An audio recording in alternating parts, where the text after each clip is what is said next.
안녕하십니까. 오늘은 일련의 고구려 백제의 위치 숨기기란 제목으로 여러분들에게 말씀을 드리겠습니다. 사실 무엇은 일이든지 진실보다 이익이 우선하는 세상이라고 보여집니다. 왜냐면 전부 다 내 이익에 우선하는 그런 얘기겠죠. 지금 이련이나 소동파 그리고 임해상은 각기 자기 국가의 이익에 맞추어서 역사를 본다는 얘기입니다. 그리고 이제 그 역사를 기록하는데 이제 팀과 개인의 차가 있는데 그게 바로 정사와 야사의 차이.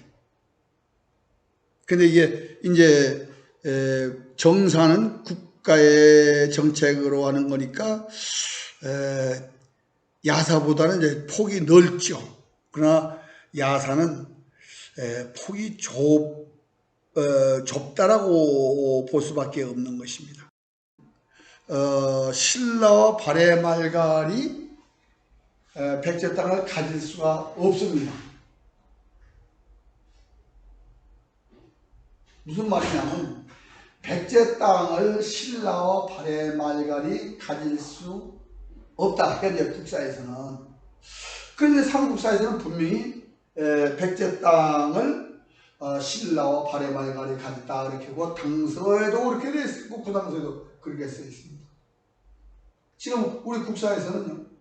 절대로 발해 땅을 발해가 지금 공주부의 백제 땅을 가질 수 없는 그런 형국입니다. 그러면 이 기록이 잘못이냐? 우리는 우선 고구려 백제가 어디 있느냐?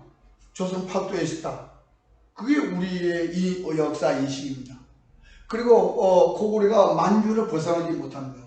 그런데 이거는 언제부터 그렇게 됐을까요? 이런 이후에 그렇게 인식이 됐지 삼국사에서는 아닙니다. 지금 이련이 인용한 사만 얘기가 지금 이렇게 마하는 고구려고 변하는 백제고 진하는 신라다 최초의 말을 빌려서 얘기를 했습니다. 근데 이렇게 이제 글자만 가지고 보니까 이제 최초의 말을 빌렸다라는데 어디서 빌렸느냐 라고 이제 그걸 확인했어야 되는데 그걸 그래서 제가 이제 이련이 최초의 말을 인용한 부분을 찾으니까 상대사 시중량이라는 최초의 말을 5줄이 발견됐습니다. 이 5줄에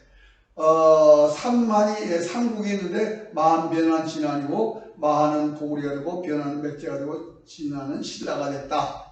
그리고 고구려 백제가 전성시 강병백마는 남으로 5월 북으로 유연전을 가문하여 장안국가의 큰 근심거리가 되었다라는 이 기록 중에서 사만이 삼국이 되는까지는 얘기했는데 고구려 백제가 남으로 5월 북으로 유연전을 가문했다는 것을 이련이 감췄습니다. 왜? 분명히 여기서는 남으로 5월 고구려 백제가 남으로 5월 북으로 유연전을 가문했다. 그럼 신라는 어디 있냐? 5월과 제노 사이에 있다. 최초원이요. 그러니까 결과적으로 고구려 백제 신라는 진화 대륙에 있다고 그러니까 이련은 절대로 승복할 수가 없었다 이겁니다. 그래서 이련이 감춘 이후에 이 역사 기록이 그러면 삼국사에만 있고 깡돌이 없어졌느냐? 아니 그것도 아니더라고.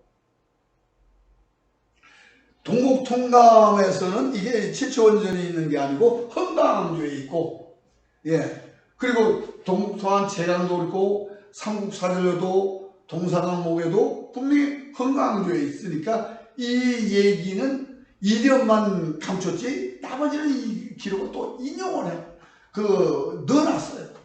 근데 이걸 연구한 사람은 단 한 사람도 없다 이겁니다.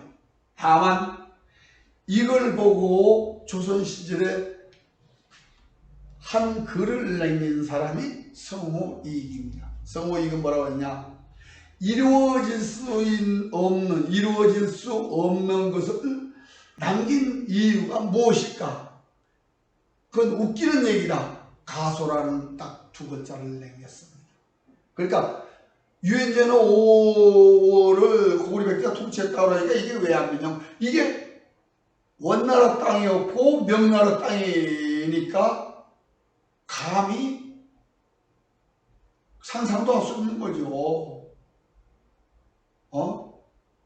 그런데 이 글을 남긴 김구식은 4대 유지자고, 이걸 지운 사람 이련은 자주적인 사람이라고 평가되는 것이 우리나라 글을 보는 지식인들의 평입니다.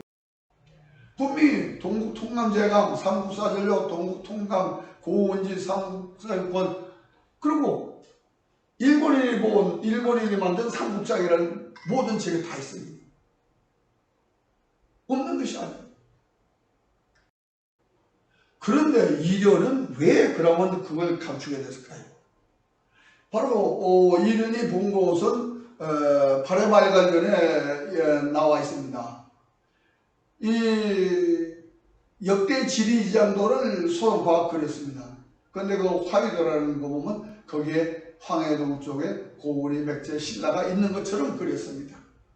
그런데 일본은 지금 상해 앞바다에 있는 걸로 돼 있고, 그러니까 복권성 뭐 이쪽에 있고 명주가 있는 거고, 하여튼 지금 철강성 앞바다에 있는 거고, 부여도 또 거기 있는 걸로 보고.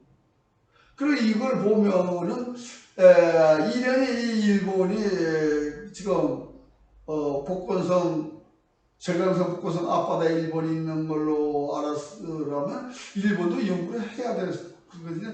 일본과 외에는 우리가 연구할 것이 아니다 해서 고구려 백제가 여기 있는 것만 보고 야 이거 최초원이 잘못 쓴 것이다 라고 외문했을 수도 있다 이겁니다. 그런데 임해사이가 중국민족사를 쓰면서 분명히 해서 진 이전에는 지금 유엔제는 오래 있다. 근데 진 이후에, 그러니까 한나라 이후에는 확장했다. 그래서 만주와 조선 팔도 그리고 일본 연도, 유구 연도로 확장됐다. 근데 이제 이게 중국민족사를 쓴 임해사이가 뭘 착각했냐면요, 분명히 한족은 한무제 이후만 한족입니다. 한무제 이전은 동이에요. 그러면 동이에서 한족이 됐으면 그건 독립한 겁니다. 근데 우리가 또 뭘 잘못했는가 아니에요. 이련이 삼국사의 소급제나 고신씨가 조상이라고 또 구려 백성 묘민이 우리의 조상이다라고 얘기를 하고 고구리가 구리를 계산한다는 그런 걸 써놨어도 단군부터 우리 역사를 시작으로 보고 그 이전을 삭제를 해버렸습니다. 그러니까 지금 임해상이도 동의를 황해동 쪽으로 밀어내는 겁니다. 그러나 분명히 삼국지에서 신당서까지 동의는 남제서권 58을 벗어날 수가 없습니다. 그러니까 아시아인들은 동의 후예라는 것을 벗어날 수가 없어요. 근데 한족이 동의할 소리 못하는 것은 지금 한족은 분명히 동의가 한족화됐다라고 그러는데 할아버지 밑에 손자는 들어가도요, 손자 속에 할아버지를 넣을 수는 없는 겁니다. 조상으로 기록할 수는 있죠. 그러니까 이게 추격이 전도되어 버린 겁니다. 지금 진화인들이. 분명히 남제서에 보면 삼국사 46분과 동일합니다. 그게 보면 이 동명과 덕안이라는 그 지역을 중심으로 해서 백제가 있는 걸로 돼 있고, 그 동명과 덕안 쪽으로 덕안이 오도덕부문 중에 속해 있는데 지금도 있다 그러면 의자왕 때 그만큼 진출했다. 지금 어디까지냐면 호남성 그 미우도가 나오는, 그러니까 호남성 밑에 전주가 있는데 그 전주까지도 백제가 진출했다라는 걸 의자왕이 입증한다고 보면 됩니다. 근데 소동파는 남제설을 완전히 무시했죠. 남제설 그 지명이 이렇게 많이 진출한 것을 중국 지명대사전으로 확인할 수가 있어요. 웅지는 최천이 말한 남으로 5월 북으로 유엔제누라고 한 그 지역에 웅지는 있었다 이겁니다. 바로 동명과 덕안이 있는 지역에 태산 서쪽에 웅진이 있다. 그러니까 태산과 황산 사이에 웅진이 있다는 것을 발견할 수가 있습니다. 근데 우리는 지금까지 웅진을, 그러니까 고마성을 지금 공주로 알고 있습니다. 근데 재밌는 건요, 지금 우리나라 사람들이 백제 첫 수도인 위례성이 어디냐? 그러면 지금 하남시 아니면 광주, 지금 강동구 뭐 다 백제 위례 시대의 수도였다고 그러는데 얼마나 답답하냐면 하수의 남쪽에 위례성이 있다는 말이거든요. 그게 하수의 남쪽, 하수가 뭡니까? 황하가 하수거든요. 그러니까 백제 웅지는 태산의 서쪽에 있었고 위례성은 지금 하수 유역에 있다는 얘기거든요. 제노 지역, 유엔제노 지역에 하수가 있는 그 지역의 남쪽에 위례성이 있다 그런 얘기거든요. 근데 백제 한성은 우리는 백제 한성이 백제 수도라는데 백제 한성이라는 말은 25사 동의전이 없습니다. 거발성입니다. 거발성. 그건 구리의 첫 임금 거반을 따서 그 전통을 세우면서 거발성이라는데 거발성이 어디냐? 저는 지금 거발성을 덕주라고 보고 있습니다. 하수역에. 황하가 우리는 하수라고 알고 있는데 덕수라는 말도 씁니다. 그게 사기에 있으니까요. 근데 백제 땅은 신라와 발해 말갈이 나누어 가졌다. 그냥 분명히 발해 말갈이 가졌다는 것은 대한민국에서는 그게 불가능한데 남제서 권역에서는 그게 가능하다.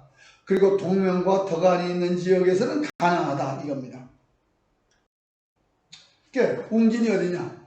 웅진은 바로 웅진 동쪽에는 대산, 사정, 지라성이 있다라고 하는데 대산은 태산입니다. 지라는 비의 비성이 돼서 지금 태산 동남쪽이고 사정은 청성이 되어서 청이라고 해서 청성이 되어서 청성이나 청주를 얘기할 수도 있습니다. 그럼 웅진은 어디냐? 우리는 웅진성이라고 하는데 백제의 수도는 고마성입니다. 그러니까 고마웅을 고마비로 바꿀 수 있고 고마비는 비성이라고 바꿀 수가 있습니다. 그러니까 지금 태산과 황산 사이에 비성이 있는데 이 비성 지역에 고마성이 있다 이렇게 볼 수가 있는 것입니다. 그러니까 우리는 공주가 부여라고 하는데 지금까지 그것이 아니라는 것을 연구한 사람이 없습니다. 근데 저는 이 지명이 황산과 태산 사이에 있는 지명으로 평원이 있고 백마하가 있고 청주가 있고 동명과 덕안이 있다. 이렇게 말하는데 의자왕 때 자연현상을 가지고 우리는 웅진성과 사비성을 찾아야 된다 이겁니다. 왜 그러냐? 660년 2월에 몹시 가물었다고 합니다.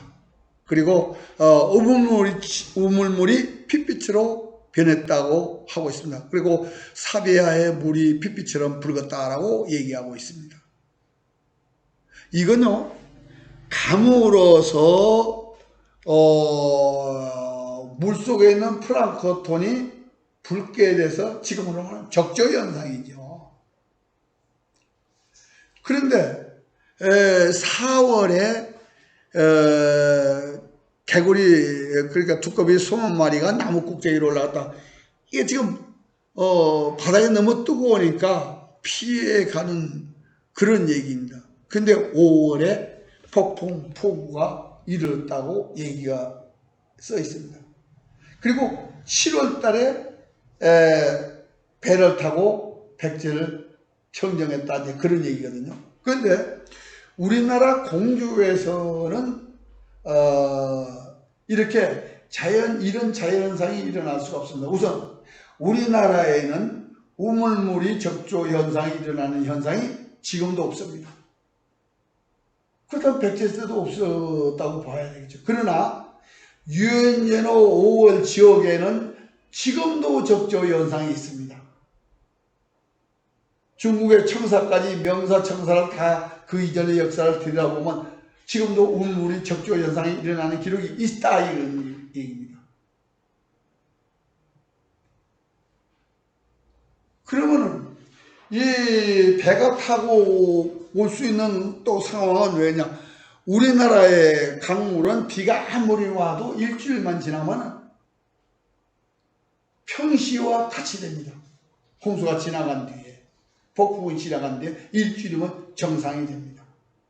그런데 이 황산과 대산 사이에 있는 이 호수는 가물었다가 비가 차면 그 비가 몇 달까지도 그 물이 유지가 됩니다. 바로 그게 산동성, 황산과 태산 그리고 백마하가 있는 지역입니다. 그러니까 배를 타고 갈 수 있다는 얘기죠. 그러니까 우리는 지금까지 웅진과 사비에 대한 것을 우리가 연구를 안 했다는 얘기죠.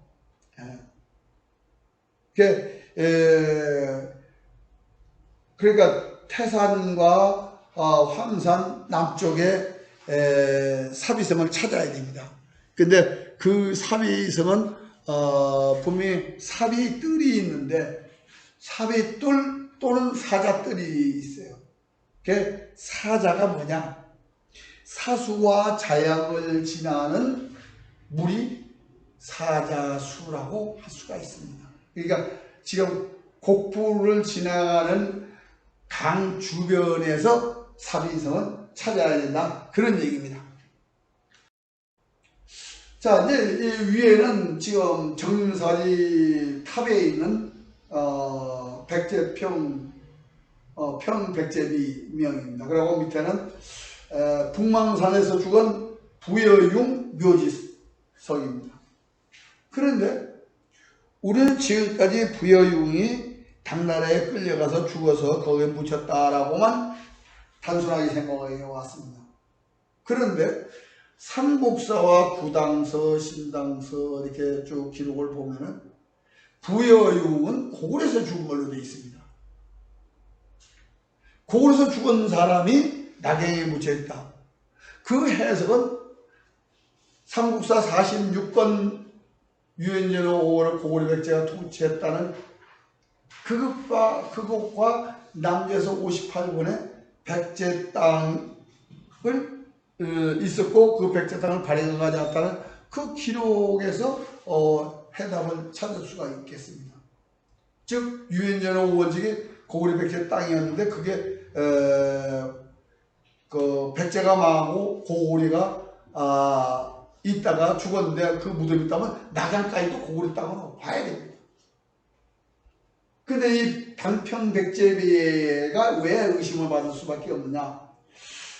분명히 백제의 인구는요 76만이라고 삼국사 신구당서에 써 있는데 그 인구하고는 전혀 다릅니다. 지금 이 평계비에 있는 것이. 그리고 글씨도요 지금 요 정도로 말하자면 전서체로 쓰려고 만약에 하면 이 안에 비문도 같은 방법의 글자여야 되는데 아닙니다. 이 아래 글자를 보면 굉장히 조잡합니다. 그리고 단평백제비가 부여에만 2개가 기록되어 있습니다. 이게 얼마나 문제인 거냐.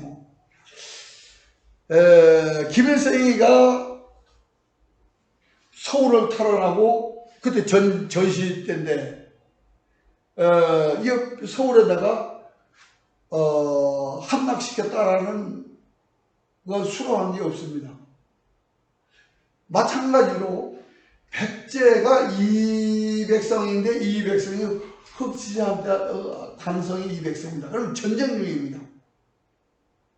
그래서 다시 40만의 군사를 진파할 그런 상황인데 이 2개나 부여해서 쪼아가지고 글을 만든다. 근데 그 내용이 사서가 다르다. 이게 혹시 저는 단평백제비가 낮의 토문이 아닌가 하는 생각이 들어갑니다. 저는. 그런데 이련이 인용한 것을 확인하지 않고 검증하지 않고 재인용하면서 맹신했다는 얘기입니다. 이게. 그러니까 이련이 최초원 말을 인용하는데 최초원 말에 인용한 거 그것만 그냥 믿고 어디서 그 문장을 인용했으면 그 문장이 어떻게 되어 있는가를 확인했더라면 지금 우리와 같은 이렇게 고민하는 상황은 오지 않았겠죠. 단 한 번도 삼국사와 동의전을 남조서 58권과 조선파도에 대입해가지고 확인하면서 왜 삼국사가 원전과 같이 되어 있지 않은가를 확인하고 검증했어야 되는데 그걸 안 했다는 얘기입니다. 그래 놓고 삼국사를 부정만 해왔습니다. 근데 이련이 이렇게 한 최대의 수혜자는 지금 저와 같이 이렇게 삼국사를 연구하는 사람들입니다. 왜? 만약에 이련이요 그때 그걸 그대로 인용했으면 삼국사와 동의전이 지금까지 존재를 했을까? 부정적으로 보았기 때문에 그건 소설이라고 생각하니까 삼국사가 존재하는데 역할은 했습니다. 그러나 이련부터 역사 왜곡이 돼가지고 그것을 800년간 이 땅에 있는 사람들의 의식 속에 심어준 것은 이거는요. 어떤 변명을 해도 변명으로 넘어갈 수가 없는 것입니다. 그래서 우리는 삼국사와 동의전은 남조서 58권 지역과 조선파도에 대입하고 해서 답을 찾아야 됩니다. 왜? 제일에서 검증해가지고 정리하면 그게 바로 표준이 되는 겁니다. 그래서 이제는 이런 방식에서 벗어나자 이겁니다. 그래서 동의전과 삼국사를 빌려 조선파도 역사로 만들기 위해서 역사를 했다면 우리는 이제 원전과 다른가를 확인해야 됩니다. 그래서 반도사왕과 이련처럼 이성유처럼 그리고 조선시대의 역사가들처럼 조선 국가사관에 맞추어 버렸습니다만은 이제는 삼국사와 동의전을 유엔전은 5월과 조선파도에 대입해봐서 공통부는 유엔지를 지금 맞으니까 그 지역에 제자리에 놓고요. 비공통 부분은 그 외 지역에 제자리에 놓고, 그리고 공통 부분과 비공통 부분이 하나 되는 역사, 그게 바로 삼국사 후에가 하나 되는 겁니다. 그거는 고조선 이전의 구리를 기준으로 하는 우리 역사, 구리의 후에는 동족이라는 그런 의식으로 역사를 정립해야 한다는 걸 말씀드리면서 오늘 역사 강의는 이것으로 끝이겠습니다. 감사합니다.